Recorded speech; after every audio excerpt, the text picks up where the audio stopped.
Salam kerahiman. Hari ini 22 April. Kita akan baca dari 922, 930, dan 944. Dalam nama Bapa dan Putra dan Roh Kudus. Amin. 922. Hari ini aku memulai novena besar dengan 3 wujud. Ketika memulai novena ini, aku melihat seekor serangga kecil di lantai dan aku berpikir, bagaimana ia sampai di sini di tengah-tengah dinginnya musim dingin? Maka aku mendengar kata-kata berikut di dalam jiwaku. Engkau tahu, aku mempedulikan serangga itu dan menopangnya. Tetapi apa arti serangga itu dibandingkan denganmu? Mengapa jiwamu ketakutan meski hanya sejenak? Aku minta maaf kepada Tuhan atas saat itu. Yesus menghendaki aku selalu menjadi seperti seorang anak dan menyerahkan segala urusanku kepadanya dan dengan segenap hati menyerahkan diri kepada kehendaknya yang kudus. Ia telah mengambil segala sesuatu untuk dirinya. 9:30. Oh Yesusku, meskipun aku akan pergi kepadamu dan engkau akan memenuhi aku dengan dirimu, dan itu akan membuat kebahagiaanku lengkap. Toh aku tidak akan melupakan umat manusia. Aku ingin menyingkapkan selubung surga, sehingga bumi tak akan memiliki keraguan-raguan lagi mengenai kerahiman ilahi. Hatiku tenang kalau memaklumkan kerahimanmu. Jiwa mempersembahkan kemuliaan yang paling besar kepada penciptanya, kalau ia berpaling dengan penuh harapan kepada kerahiman ilahi. 944. Ada saat-saat ketika aku tidak mempercayai diriku sendiri. Ketika aku merasakan kelemahan dan kejahatanku sendiri di dalam lubuk hatiku yang terdalam, sekaligus aku menyadari bahwa aku dapat menanggung saat-saat seperti itu hanya karena mengandalkan kerahiman Allah yang tak terbatas. Kesabaran, doa, dan keheningan. Inilah yang memberikan kekuatan kepada jiwa. Ada saat-saat ketika orang harus diam dan tidak tepat mengadakan pembicaraan dengan makhluk. Inilah saat-saat ketika orang tidak puas dengan dirinya sendiri dan ketika jiwa merasa lemah seperti seorang anak kecil. Kemudian jiwa itu berpaut pada Allah dengan segenap kekuatannya. Pada saat-saat seperti itu, aku hanya hidup dalam iman.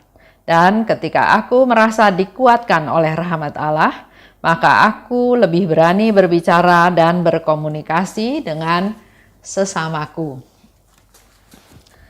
Suster Faustina memulai novena besar dengan 3 wujud. Di situ tidak disebutkan apa ya wujudnya ya, tapi yang menjadi perhatian dia adalah kok ada serangga kecil di lantai. Padahal itu sedang musim dingin. Di Polandia itu kalau lagi dingin, dingin sekali. Sampai sekarang pun masih banyak orang yang meninggal gara-gara kedinginan. Dalam hati Suster Faustina dia bertanya, bagaimana mungkin ada serangga kecil hidup di tengah dinginnya musim dingin.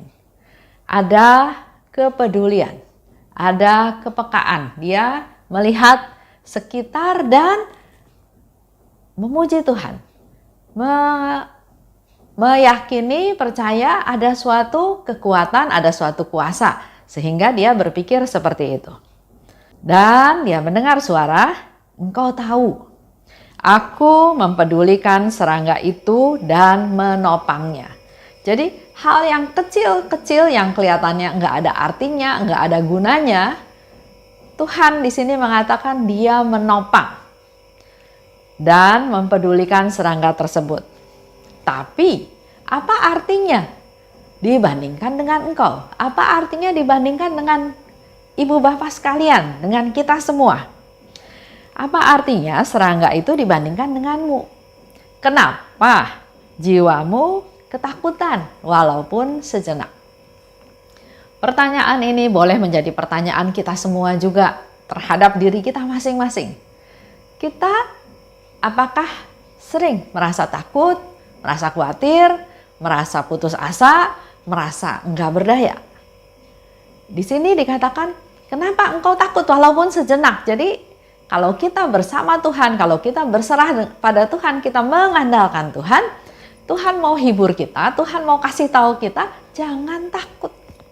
Ada Tuhan, serangga aja Tuhan peduli, apalagi kita, ciptaannya, anak-anak yang dikasihinya.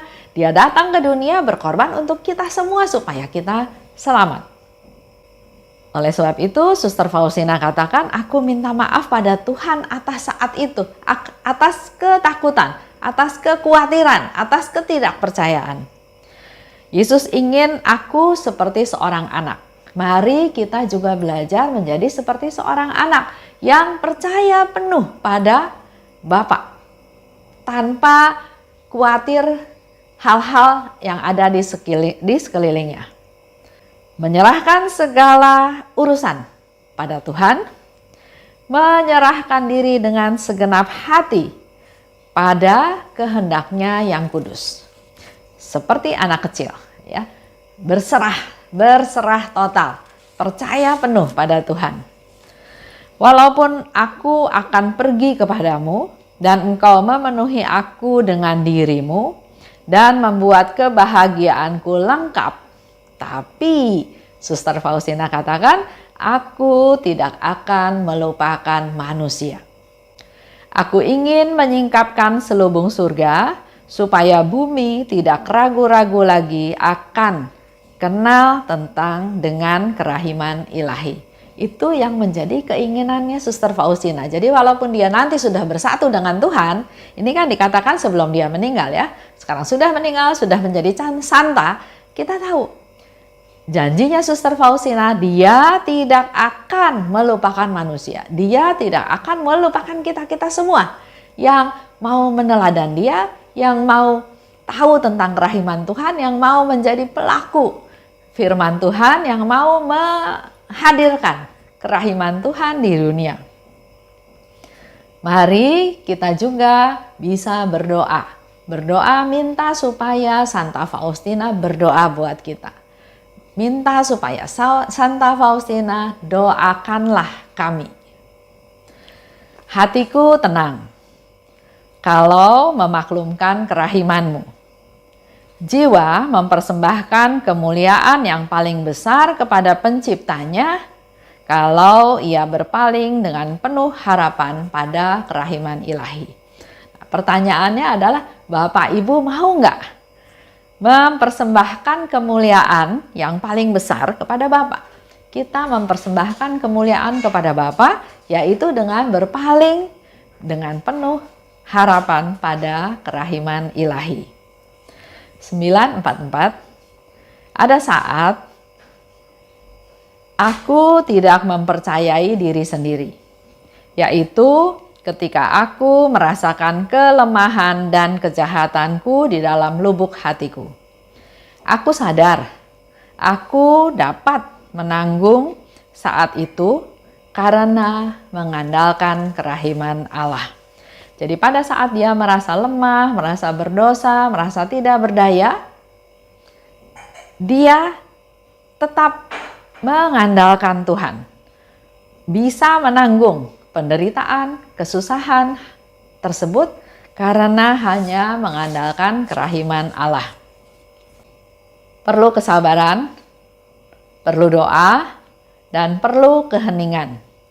Inilah yang memberi kekuatan pada jiwa. Itu yang biasa dilakukan oleh Suster Faustina kalau dia mengalami sesuatu yang berat, sesuatu yang butuh betul-betul rahmat Tuhan, kehadiran Tuhan, maka dia akan minta rahmat kesabaran, dia akan berdoa, dan juga dia akan hening di hadapan Tuhan. Ada saat-saat ketika orang harus diam dan tidak tepat mengadakan pembicaraan dengan makhluk. Ini menjadi satu masukan buat kita semua ya. Kalau kita menghadapi segala sesuatu, ada saatnya kita harus diam. melakukan refleksi, mengevaluasi, merenungkan firman Tuhan, mendengarkan suara Tuhan. Dan jangan berkomunikasi dengan makhluk. Dan ketika jiwa merasa lemah, seperti seorang anak kecil, itu kita perlu diam. Ya. Jangan berkata-kata atau berkomunikasi dengan makhluk lain atau dengan makhluk-makhluk yang lain ya, tapi diam. Dalam diam kita bisa lebih peka untuk mendengar suara Tuhan. Maka jiwa itu berpaut pada Allah. Pada saat kita diam, jiwa itu berpaut pada Allah, dan pada saat itu aku hanya hidup oleh iman. Percaya, ya, percaya. Dan ketika aku merasa dikuatkan oleh rahmat Allah, maka aku lebih berani berbicara dan berkomunikasi dengan sesama. Nah, saya mau cerita sedikit tentang seorang ibu ya. Nah ini ceritanya begini. Dia ikut pergi jalan-jalan tour ya waktu itu ke Cina. Ya kita biasa pergi rombongan ya, rombongan pergi, tapi nggak tahu kenapa pada waktu dia menoleh ke belakang, rombongannya udah nggak ada. Jadi dia seorang diri. Dia nggak tahu hotelnya di mana, dia juga nggak tahu sekarang ada di mana, tapi dia punya ide. Dia pergi mencari tempat-tempat yang biasanya bis turis bis ya, stop, parkir kan, dia cari, dia perhatikan satu-satu bis itu. Nggak ada yang seperti yang dia tahu. Dia pergi lagi, dia cari lagi tempat lain. Karena biasanya kalau tempat turis kan ada beberapa klaster ya, tempat bis-bis itu harus parkir. Dia cari lagi ke tempat lain, juga nggak ketemu. Pada saat itu dia langsung berpikir, nggak ada ketakutan ya. Dia berpikir, saya sudah usaha mencari tapi saya nggak ketemu. Saya harus mengandalkan Tuhan.